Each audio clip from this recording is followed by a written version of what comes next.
Welcome back student.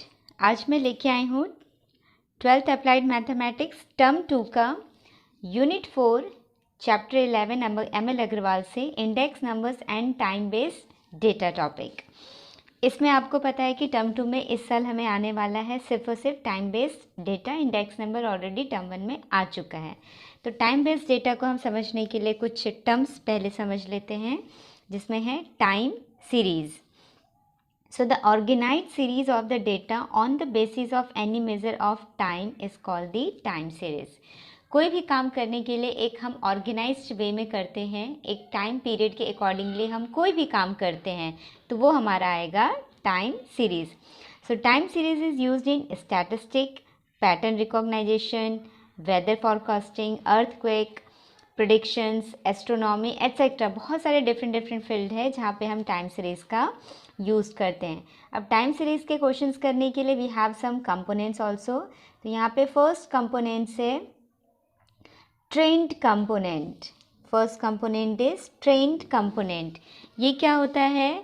The gradual shifting of the time series is called the trend in the time series. मतलब एक gradual changes होते हैं किसी भी अगर ड्यूरेशन में, जैसे हम बोलते हैं कि hour wise, day wise, week wise, month wise या ईयर वाइज और एनी अदर रेगुलर इंटरवल। तो ऐसे ग्रेजुअली चेंजेस को हम क्या बोलते हैं?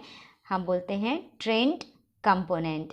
इस ट्रेंड कंपोनेंट, जैसे यहाँ पे एक एग्जांपल मैंने मेंशन किया हुआ था, despite the fluctuation in price in our country. इसे हम रिप्रेजेंट करते हैं कैपिटल ऑफ टी से। ट्रेंड कंपोनेंट को हम रिप्रेजेंट करते हैं कैपिटल ऑफ टी से। फिर हमारा second type of component for the time series है cyclical component. In cyclical component, the variation in time series which operate themselves over a span of more than 1 year are called the cyclic variation। जो more than 1 year का calculation होता है, जिसमें changes आते हैं, ऐसे trend को हम बोलते हैं साइक्लिक कंपोनेंट्स।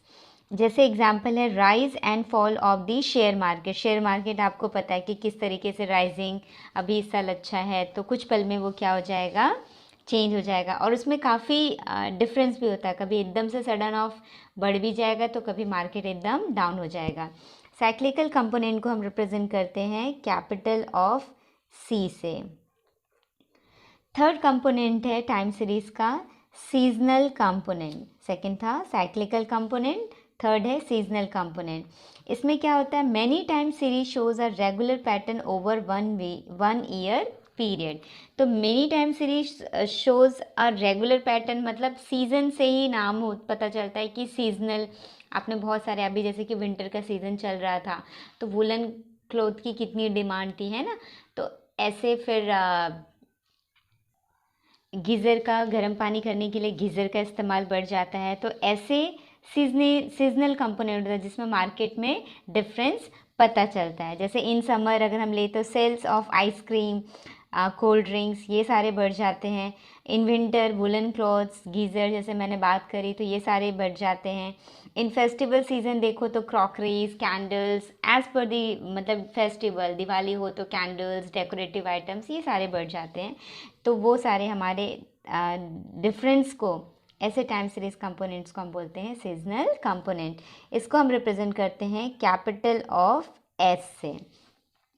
फिर फोर्थ हमारा टॉपिक आता है इरेगुलर कंपोनेंट। इरेगुलर नाम से पता चल रहा है the factor which causes the variation that are not regular. ऐसे कॉजेज जो कि रेगुलर हैं ही नहीं। This variation are unseen, uncontrollable and unpredictable होते हैं। ऐसे कंपोनेंट्स को हम बोलते हैं इरेगुलर कंपोनेंट। जैसे यहाँ पे एक एग्जांपल लिखा है sudden ban on mustard oil. All of sudden अगर कोई कंपनी में अगर कोई कंप्लेन आ रही है तो उसे क्या कर दिया जाएगा? बैन कर दिया जाएगा। ठीक है, तो ये हो गया हमारा इरेगुलर कंपोनेंट्स। फिर है हमारा topic time series analysis. So the measurement, analysis and study of components of time series is called the time series analysis. अब ये जो टाइम सीरीज़ के क्वेश्चंस अगर दिए रहेंगे उसको एनालिसिस करना है, स्टडी करना है, मेजरमेंट करना है, तो हम क्या करेंगे, टाइम सीरीज़ एनालिसिस करेंगे। So here are the some models of the time series analysis. जैसे ओरिजिनल, अगर हमारा जो ओरिजिनल डेटा है, ओके, अगर O is representing the original data over here and T is trend, C is cyclical, S is seasonal, I is irregular। तो इन model का अगर हम एडिशन करें तो ओरिजिनल डाटा हमें मिलता है एडिटिव मॉडल, सबको अगर प्रोडक्ट करें तो ओरिजिनल डाटा कहलाता है मल्टीप्लिकेटिव मॉडल। ओके, इसके बाद आती है हमारी ट्रेंड एनालिसिस की, जो एक इम्पॉर्टेंट पार्ट है आपके फर्दर एक्सरसाइज को अटेम्प्ट करने को, टाइम सीरीज़ के क्वेश्चन को अटेम्प्ट करने के लिए हमारा trend analysis is the important topic. Is usually refers to techniques for extracting an underlying pattern in a time series। अब underlying pattern मतलब एक्चुअल जो डेटा गिवन है उसको जब हम कैलकुलेट करते हैं एक टाइम सीरीज़ के अकॉर्डिंगली, गिवन टाइम पीरियड के अकॉर्डिंगली, चाहे वो मंथली हो, वीकली हो, डे वाइज हो या ईयर वाइज हो, तो उसको हम एक पैटर्न से दिखाते हैं जिसको अंडरलाइंग पैटर्न बोलते हैं हम। ऐसा डॉटेड डॉटेड उसको पैटर्न, जैसे लीनियर कैसा होता है, एक स्ट्रेट फॉर्म होता है ना। अगर हम कोई भी ग्राफ को अगर हमें लीनियर फॉर्म में बनाना हो, लीनियर फॉर्म ग्राफ बनाना हो, तो आप कैसे बनाते हो, सिंपल रूलर रखा और एक लाइन खींच दिया, है ना। तो यहाँ पे जो ट्रेंड अगर हमको बनाना होगा, ट्रेंड एनालिसिस को दिखाना होगा, तो उसी लीनियर ग्राफ को हम किससे शो करेंगे, डॉटेड लाइन से शो करेंगे। ओके, तो ये हो गया आपका ट्रेंड एनालिसिस।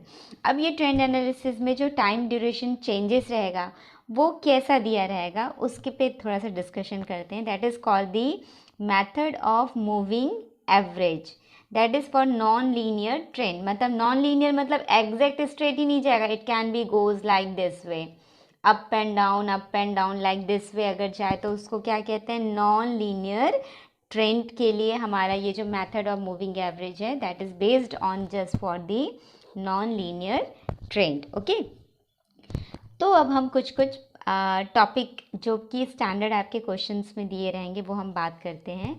अगर हमें गिवन डेटा दिया है for 3 yearly moving average based data का हमें एक्चुअल, ओरिजिनल और हमें ट्रेंड में डिफरेंस बताना है ग्राफिकली या टेबलर फॉर्म में, तो क्या करते हैं।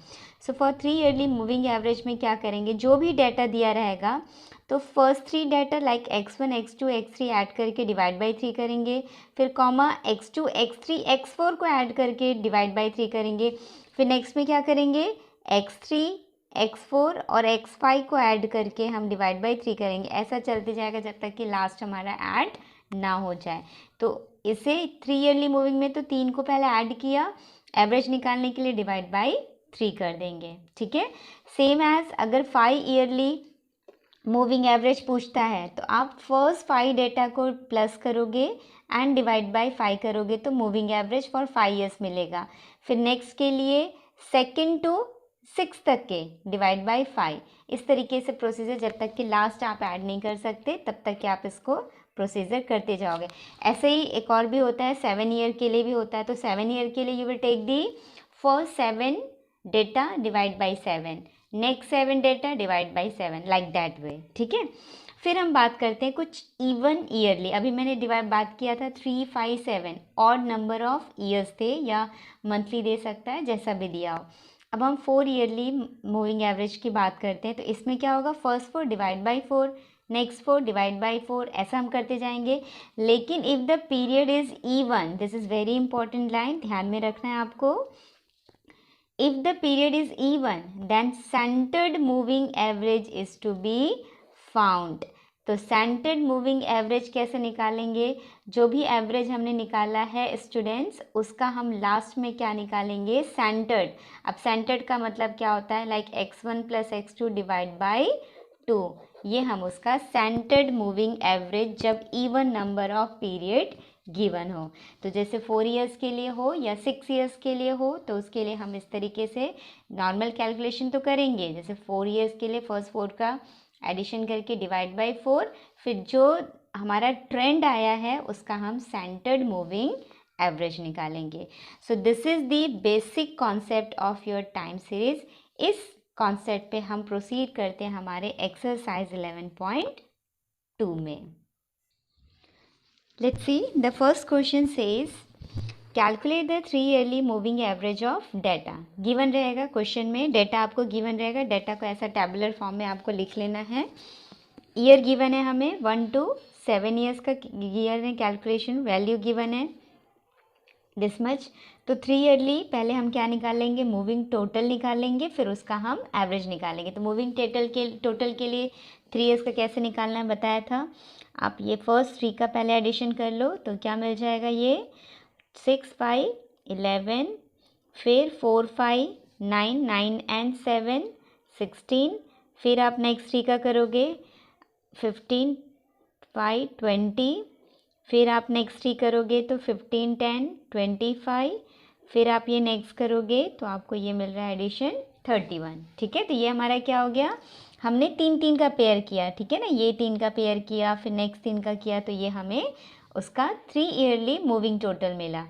अब हम क्या करेंगे, 3 ईयरली मूविंग एवरेज निकालेंगे। तो ये जो टर्म है उसको क्या करना है, अब हमको डिवाइड बाय 3 करना है। यहाँ पे ये ऐसा दिखाने की ज़रूरत नहीं है, आप डायरेक्टली डिवाइड बाय 3 यहाँ पे वैल्यू कर देना। तो ये कितना मिल जाएगा, 11 डिवाइड बाई 3 गिव्स यू 3.6666, मतलब 67 लिख लो। 16 डिवाइड बाई 3 करोगे सो 3 5 0.3333 ऑनवर्ड्स आएगा, सिर्फ 2 डिजिट तक के लिख देते हैं, आगे तो बढ़ता ही जा रहा है। देन 6.67 आएगा, देन 25 का करेंगे तो 8.33 आएगा, 31 का करेंगे तो 10.3333। ये आपका बन गया 3 ईयरली मूविंग एवरेज का कैलकुलेशन। अब इसको सपोज अगर आपको ग्राफिकली बोलता, फर्स्ट क्वेश्चन में तो ग्राफिकली नहीं बोला है, बट अगर ग्राफिकली बोला है तो हम कैसे रिप्रेजेंट करेंगे वो हम देख लेते हैं। सो इस क्वेश्चन को मैं ग्राफिकली बताती हूँ। तो यहाँ पे ग्राफ मैंने रेडी किया हुआ है। ये जो ईयर होता है स्टूडेंट, उसे हम लेंगे एक्स एक्सिस में। वैसे यहाँ पे 7 ईयर तक दिया था, मैंने आगे एक्सटेंड कर दिया, नो इश्यूज़, आप 7 तक लिख सकते हो। फिर हमारी जो दी हुई थी एक्चुअल वैल्यू, यहाँ पे हमने वैल्यू वो हमने देखा है कि यहाँ पे 13 तक के, तो मैंने यहाँ पे 0 से लेके 13 तक के ऑन वाई एक्सिस में रिप्लेस कर दिया। सी, ग्राफ में बनाना इज़ नॉट कंपलसरी, आप नॉर्मल पेपर में प्रैक्टिस कर सकते हो। ग्राफ इसलिए क्योंकि हमें एग्जैक्ट मिल जाएगा, दैट्स इट, ओके, बाकी कंपलसरी बिल्कुल नहीं है। अब सबसे पहले हमें तो ओरिजिनल भी बताना है और फिर हमें जो ट्रेंड हमारा निकला है वो भी हमें बताना है, ठीक है। तो ट्रेंड का भी बताएंगे तो ओरिजिनल का भी। ओरिजिनल को मैंने बताया था स्ट्रेट लाइन के फॉर्म में बनेगा और मूविंग एवरेज जो है डॉटेड लाइन में फॉर्म बनेगा, ओके। तो सबसे पहले हम ओरिजिनल, तो फर्स्ट ईयर में इसकी वैल्यू कितनी थी 2, डॉट कर लिया। सेकेंड ईयर में 4, थर्ड ईयर में 5, फोर्थ ईयर में 7, फिफ्थ ईयर में 8, सिक्स्थ ईयर में 10 और सेवेंथ ईयर में 13। अब इसको हम रूलर से ज्वाइन कर लेते हैं डॉटेड लाइंस को। तो आपको आता है ग्राफ कैसे करना है, तो यू जस्ट गो थ्रू और पॉइंट टू पॉइंट को स्ट्रेट लाइन से इस तरीके से हम मिला देंगे।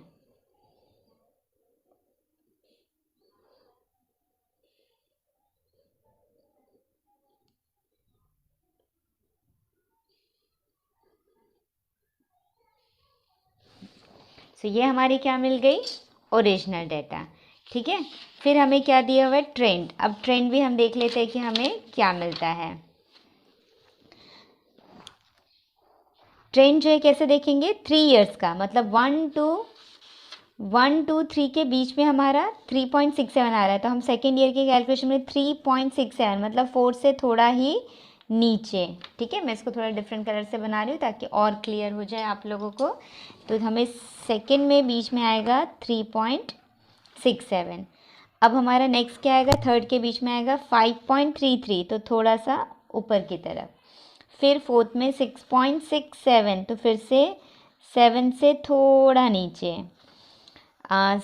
फिर है हमारा 8.33, तो 8.33 हमारा यहाँ पे कहीं पे।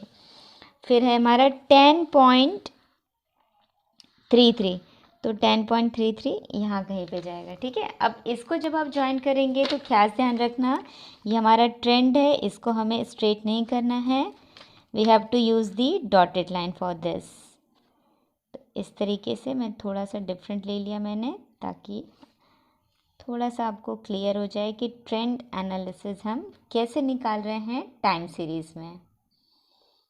आई होप आपको समझ में आ रहा है कि ये किस तरीके से लीनियर होके भी नॉन लीनियर फॉर्म में हमें मिल रहा है।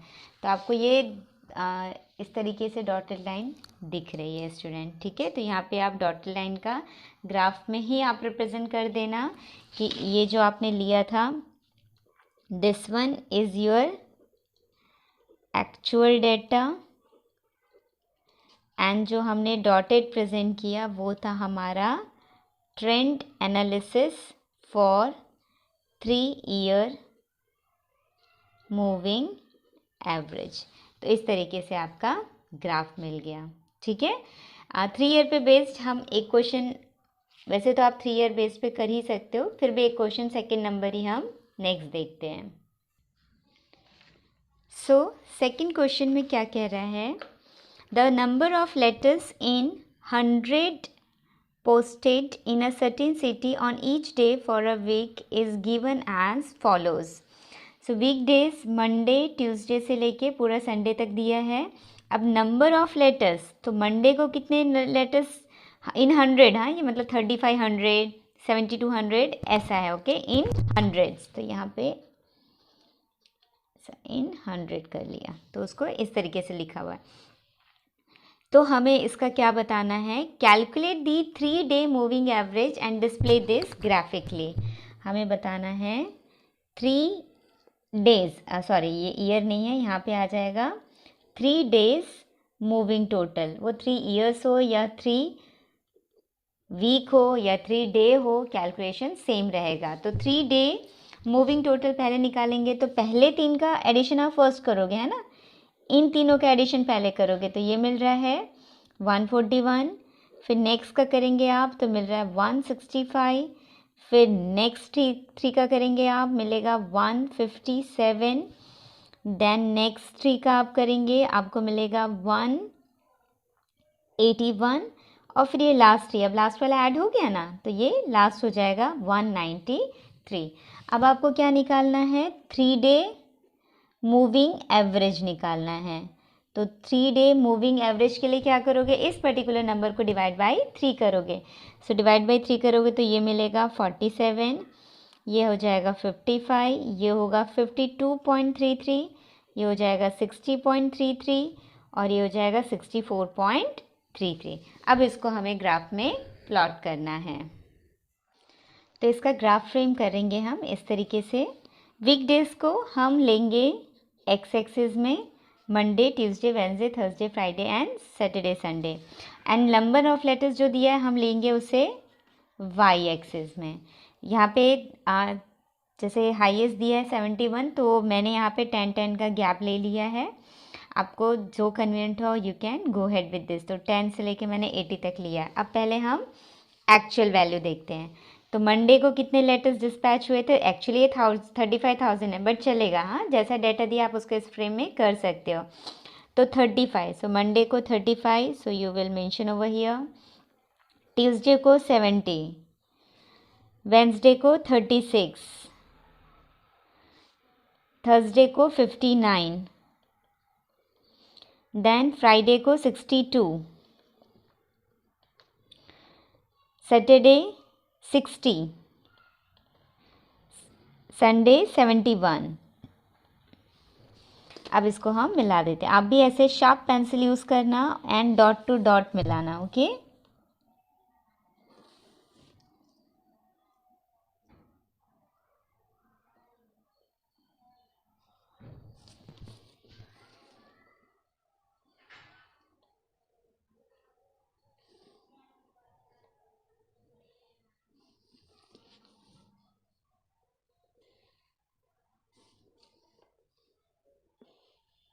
ये हमें मिल गया हमारा ओरिजिनल डेटा।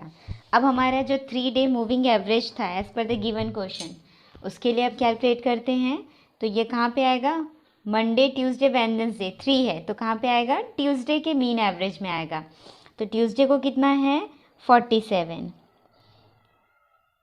इधर तो अप्रॉक्स में ही डालना होगा आपको। देन 55, देन 52.33, 60.33,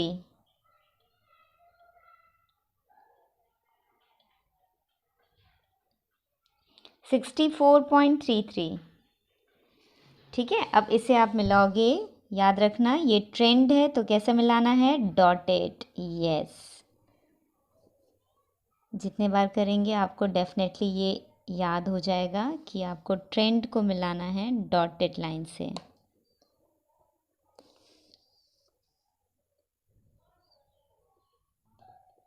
तो इस तरीके से हमारा ये trend analysis for the 3-day moving average ready होता है स्टूडेंट्स। यहाँ पे भी सेम आप जो देना है, डॉटेड आपका ट्रेंड है और एग्जैक्ट लाइन आपकी एक्चुअल डेटा है। ठीक है, तो स्टूडेंट्स आज के लिए हम इतना ही करते हैं।